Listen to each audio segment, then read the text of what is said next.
पारुल और संगीता देवरानी जेठानी थी। उन दोनों का घर आमने सामने ही था। फर्क बस इतना था कि पारुल का काफी बड़ा घर था। उसका पति अच्छा खासा बिजनेस करता था, वहीं बेचारी जेठानी का पति बाजार में ठेला लगाता था।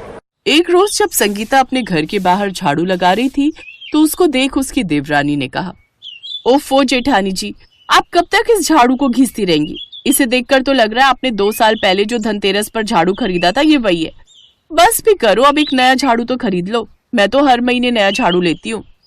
नहीं देवरानी जी, ये झाड़ू अभी कुछ समय और चल जाएगा। तभी संगीता की बेटी अपनी स्कूल की फटी हुई स्कर्ट लेकर आती है। माँ देखो ना, मेरी ये स्कर्ट में छेद हो गया है, मुझे नई स्कर्ट दिलवाओ ना। अरे नहीं बेटी, ये तो सिल जाएगा, उसके लिए नया क्या लेना, मैं खुद इसकी सिलाई कर दूंगी। ओफो, क्या जेठानी जी, इतनी कंजूसी भी अच्छी नहीं। मेरी बेटी की स्कर्ट में ना के बराबर छेद है, फिर भी मैं उसे पूरी नई स्कर्ट दिलवाने जा रही हूँ, जबकि अभी ये 2 महीने पहले ही ली है। अरे इसी बहाने खुद की भी शॉपिंग हो जाएगी। आप भी ना खुद भी कंजूसी में रहती हैं और अपनी बेटी को भी वैसी ही रखती हैं। माँ चलो ना, शॉपिंग पर लेट हो रहा है और आपने मुझे प्रॉमिस किया है कि मुझे पिज्जा भी खिलाएंगी। पिज्जा का नाम सुनकर अनु के मुंह में भी पानी आ जाता है, लेकिन वो जानती थी कि उसकी माँ के पास इतने पैसे नहीं हैं। हाँ रिया डार्लिंग, चलो मैं तुम्हें बढ़िया से मॉल में ले जाऊंगी। वो दोनों शॉपिंग पर चली जाती हैं। ऐसे कुछ दिन बीत जाते हैं। एक रोज दोनों देवरानी जेठानी एक ही दुकान पर चूड़ी खरीदने के लिए पहुंचती हैं। नहीं भैया, ये सस्ती सी चूड़ियां ये मुझे पसंद नहीं आ रही, ना ये मेरे लेवल की हैं। आप तो मुझे कोई महंगी चूड़ियां दिखा दीजिए। हाँ जी मैडम, हमारे पास तो बहुत अच्छी कलेक्शन रखी है। वैसे बहन जी आप भी बता दीजिए, आपको कितनी रेंज तक की चूड़ियां दिखानी है? भैया मुझे तो सबसे सस्ती वाली दिखाइए। आप मुझे ये 20 रुपए दर्जन वाली कांच की चूड़ी दिखा दीजिए। ओफो जेठानी जी, कभी तो ये कंजूसी छोड़िए, इतनी बचत भी सही नहीं है। कभी तो थोड़े पैसे खुद के लिए खर्च कर ही लेने चाहिए। हम गरीबों के लिए 1-1 रुपया भी बड़ा कीमती होता है, और फिर इतनी महंगी चूड़ियां लेना मुझ गरीब के बस की बात नहीं है। इसलिए मैं अपनी इन सस्ती चूड़ियों से ही खुश हूँ, और अभी मैं 2 पैसे बचा लूंगी तो आने वाले समय में वो मेरे काम ही आएंगे। अब देवरानी महंगी चूड़ियां तो जेठानी सस्ती चूड़ियां खरीद लेती है। एक रोज अनु अपनी माँ से, माँ मैडम ने कहा है इस बार हमें किताबें स्कूल से नहीं मिलेंगी बल्कि बाहर से लेनी होंगी। पूरे 1000 रुपए की किताबें हैं। क्या, इतनी महंगी? कोई बात नहीं माँ, मैं तो किसी से मांग कर पढ़ लिया करूंगी। नहीं मेरी बच्ची, तेरी पढ़ाई को लेकर हम समझौता नहीं कर सकते। तेरा बाप तुझे नई किताब तो नहीं दिलवा सकता, लेकिन पुरानी किताब हम आधे रेट में तो ले सकते हैं। बिल्कुल ठीक कह रहे हैं आप। मैं ऐसी एक दुकान तो जानती हूँ। माँ बाबा हम इतने गरीब क्यों हैं? आप चाची को ही देख लो, वो कितने पैसे उड़ाती हैं। हम उनकी तरह अमीर क्यों नहीं हैं? बेटी, भगवान सबको एक जैसा नहीं बनाता। हम गरीबों को पैसे बड़ी सोच समझकर खर्च करने होते हैं, और मैं चाहती हूँ कि मेरी बेटी आगे जाकर खूब पढ़े लिखे। लेकिन बेटी तू पढ़ लिख कर कितनी भी अमीर क्यों ना हो जाए, लेकिन शॉपिंग पर ज्यादा फिजूल खर्ची अच्छी बात नहीं। ठीक है माँ, आप बेफिक्र रहिए, मैं बड़ी होकर खूब पैसे कमाऊंगी और आपको भी शॉपिंग करवाऊंगी, लेकिन फिजूल खर्ची नहीं करूंगी।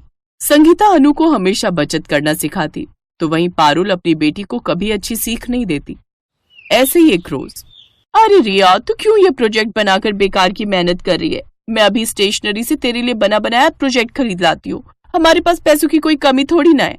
आप तो बेस्ट माँ हो। मुझे लगा मैं आपसे ऐसा बोलती तो आप मुझे डांटती। इसमें डांटने वाली क्या बात है? जब पैसे से हर चीज खरीदी जा सकती है तो प्रोजेक्ट क्यों नहीं? अब पारुल अपनी बेटी के लिए बाहर से प्रोजेक्ट खरीद कर स्कूल में जमा करवा देती है, लेकिन इन सब से अब रिया की आदतें दिन पर दिन बिगड़ती जाती हैं। ऐसे ही एक दिन, माँ मुझे नहीं खाना ये बोर खाना, आप ऐसा करो मेरे लिए बाहर से कुछ अच्छा सा ऑर्डर कर दो। बेटा, तेरे पापा को बाहर का खाना पसंद नहीं, वो मुझे इसके लिए खूब सुनाएंगे। वैसे मेरे पास एक आइडिया है, हम सब्जी लेने के बहाने मार्केट जाते हैं और वहीं से कुछ खाकर आ जाएंगे। वाह, क्या आइडिया है। अब वो दोनों बाहर चली जाती हैं। उधर संगीता के घर का राशन भी खत्म हो जाता है और वो राशन लेने बाहर जाती है। माँ, आप मेरे लिए ये एक बिस्किट का पैकेट ले लो ना, और थोड़ी सी नमकीन भी। अरे नहीं बेटी, इतने में तो चाय पत्ती का एक पैकेट आ जाएगा। अब अपनी बेटी का मन मारकर वो चाय पत्ती ले लेती है। संगीता को खुद बहुत बुरा लगता है कि हर बार उसे अपनी बेटी का मन मारना पड़ता है, लेकिन अपनी गरीबी के कारण वो कुछ नहीं कर सकती थी। ऐसे ही समय बीता और दोनों लड़कियां बड़ी हो गईं। अनु जहाँ पढ़ने लिखने में अच्छी थी तो वहीं रिया बस नाइट पार्टीज, डिस्को और रेस्टोरेंट में ही पैसे फूंकती। एक रोज, रिया बेटी, तुम कल सारी रात कहाँ थी?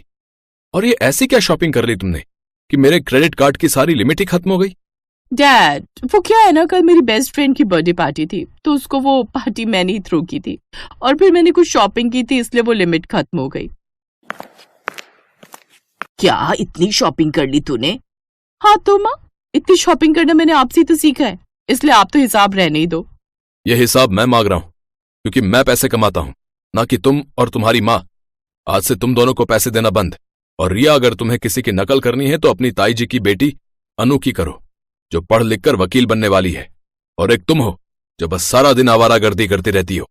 ओफो, बच्ची है ये अभी, यही तो इसके खेलने कूदने के दिन है। अभी ऐश नहीं करेगी तो कब करेगी?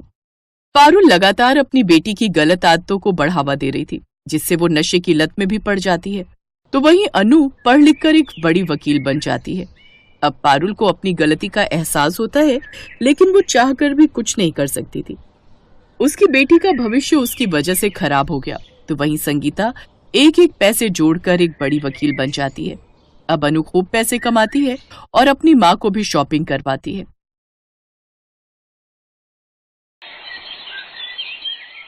सुनिए ना, अब राहुल के लिए लड़की देखना शुरू कर दो। अब वो कमाता भी है और उसकी शादी की उम्र भी हो गई है। तुम ठीक कहती हो पायल, लेकिन सच कहूं तो मुझे ऑफिस के काम से फुर्सत ही नहीं, तो ये काम मैं तुम्हें ही सौंपता हूँ।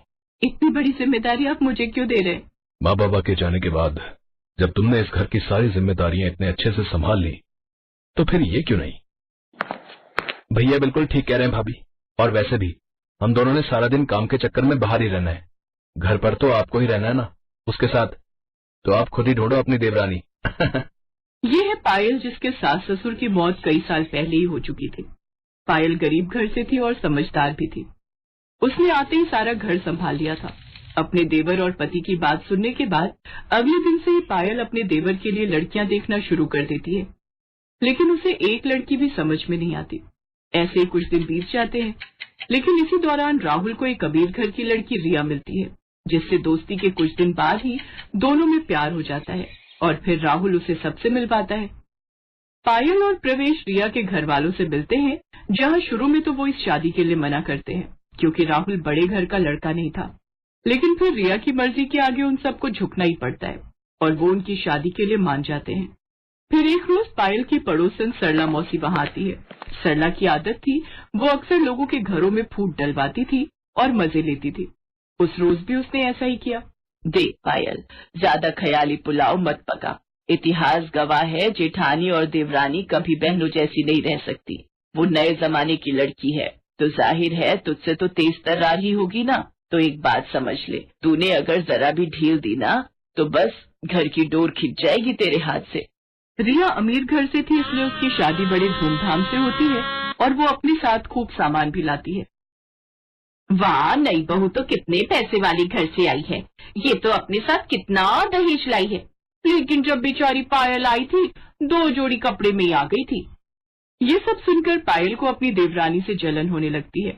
शादी के बाद पायल उसे रहने के लिए ऊपर बना हुआ नया कमरा देती है, लेकिन कुछ ही दिनों में उसे नीचे का घर पुराना लगने लगता है और वो अपने पति से कहकर उस नए कमरे में शिफ्ट होने की बात करती है। होंगे वो अमीर घर से, लेकिन मेरे बाबा भी गांव के सरपंच हैं। हाँ, गरीब है लेकिन इज्जत वाले हैं, और मैं उससे पहले इस घर में आई हूँ, इसलिए ऊपर वाले नए कमरे में तो मैं ही रहूंगी। रिया अमीर घर से थी लेकिन समझदार थी, इसलिए वो चुपचाप अपना ऊपर का कमरा अपनी जेठानी को दे देती है और खुद नीचे के फ्लोर पर शिफ्ट हो जाती है। और फिर कुछ ही दिनों के अंदर, भाभी आपने ये छत का दरवाजा क्यों लॉक किया हुआ है? मुझे कपड़े सुखाने ऊपर। क्यों? ऊपर क्यों सुखाने? नीचे भी तो जगह है ना, और वैसे भी ये हमारा पोर्शन है, तो हमें भी तो कुछ प्राइवेसी चाहिए होती है ना। रिया ने शुरू में तो कुछ नहीं कहा, लेकिन धीरे धीरे उसे पायल का बर्ताव और उसकी हरकतें खटकने लगी। और फिर एक दिन, बस अब बहुत हो गया भाभी, और ये सब क्यों कर रही हैं? आपको मुझसे परेशानी क्या है? परेशानी मुझे क्यों होगी? हाँ, क्योंकि आप मुझे हर समय परेशान करती हो। मेरे क्या इतने बुरे दिन आ गए हैं? मुझे और भी काम होते हैं, समझी ना। भाभी, अगर आपके मन में कोई बात है तो हम बात कर सकते हैं, पर ऐसे एक दूसरे से मनमुटाव रखेंगे तो बड़ी दिक्कत हो जाएगी सच में। रिया की बात का पायल ने कोई जवाब नहीं दिया और वो उसे इग्नोर करके वहां से चली गई। अब तो रिया ने भी ठान लिया था कि वो भी अपनी जेठानी से वैसा ही व्यवहार करेगी जैसा वो उसके साथ कर रही थी। नतीजा ये हुआ कि आए दिन दोनों में बिना बात के खटपट होने लगी।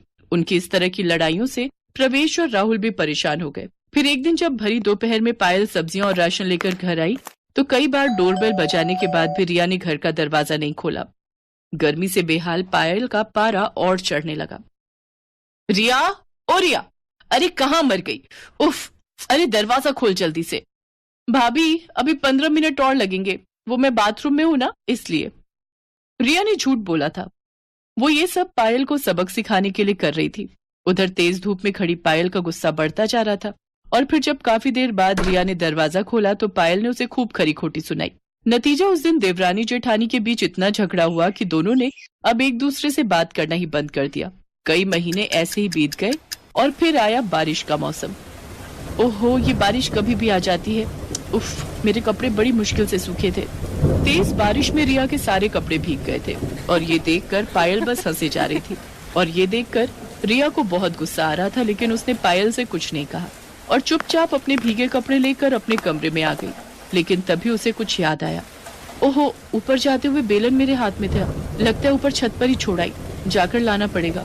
बस महारानी ने फिर से छत का दरवाजा न लॉक कर लिया हो। रिया फौरन वापस छत पर गई तो दरवाजा खुला हुआ था। वो जैसे ही अपना बेलन लेकर वापस मुड़ी तो उसने देखा कि पायल तेज बारिश में भीगते हुए अमरे कमरे की छत पर चढ़कर ईंटों के सहारे पन्नी लगा रही थी। अब हंसने की बारी रिया की थी और रिया ने इस मौके को जाने भी नहीं दिया। वो खूब हंसी और पायल भी खूब चिढ़ी। फिर रिया वापस नीचे आ गई, लेकिन जब कई घंटों तक बारिश नहीं रुकी और पायल के कमरे में लगातार पानी टपकता ही रहा तो रिया को पायल के लिए बुरा लगा। फिर कुछ सोचकर उसने ऊपर आकर पायल से कहा, भाभी अब बस करो, कपड़े बदल लो और नीचे आ जाओ वरना बीमार पड़ जाओगी, मैं चाय बना देती हूँ। रिया की बात सुनकर पायल हैरान थी, लेकिन सच तो यही था कि वो भी पानी सींच सींच कर परेशान हो चुकी थी। वो फौरन कपड़े बदल कर नीचे गई तो रिया ने उसे गर्मा गर्म चाय पकड़ा दी। दोनों साथ बैठकर चाय पी रही थी, लेकिन आपस में कुछ बोल नहीं रही थी। तभी राहुल और प्रवेश भी घर आ गए। वो दोनों रिया और पायल को एक साथ चाय पीते देख हैरान भी थे और खुश भी। दूसरी तरफ बारिश लगातार हो रही थी। नतीजा ये हुआ कि रात के वक्त पूरे मोहल्ले में बाढ़ आ गई और नीचे होने की वजह से रिया और राहुल के कमरे में रात के वक्त पानी भरने लगा। रिया, राहुल, ऊपर आ जाओ, जल्दी करो, नीचे पानी बढ़ रहा है। राहुल और रिया कुछ संकोच के साथ ऊपर चले आए। फिर पूरे 2 दिनों तक रिया और राहुल ऊपर वाले कमरे में पायल और प्रवेश के साथ ही रहे। ये पहली बार था जब रिया और पायल एक साथ रहे थे और पहली बार ही उन्हें एक दूसरे को अच्छे से जानने का मौका भी मिला था। बातों ही बातों में पता चला कि असल में सरला मौसी तो रिया को भी पायल के खिलाफ भड़का रही थी। अब जाकर पायल को अपनी गलती समझ आई। फिर एक दिन, अब अरे तुम दोनों एक साथ? हाँ मौसी, क्यों? नहीं नहीं, मैं तो बस ऐसे ही पूछ रही थी। ये लो मौसी, प्रसाद खाओ। हम दोनों साथ में मंदिर गए थे। सच में माता रानी ने हमारी आंखें खोल दी। सिर्फ आंखें नहीं, माता रानी ने तो हमारे कान भी खोल दिए ना भाभी। रिया की इस बात पर दोनों जोर जोर से हंसने लगी, लेकिन सामने खड़ी सरला की सूरत बस देखने लायक थी।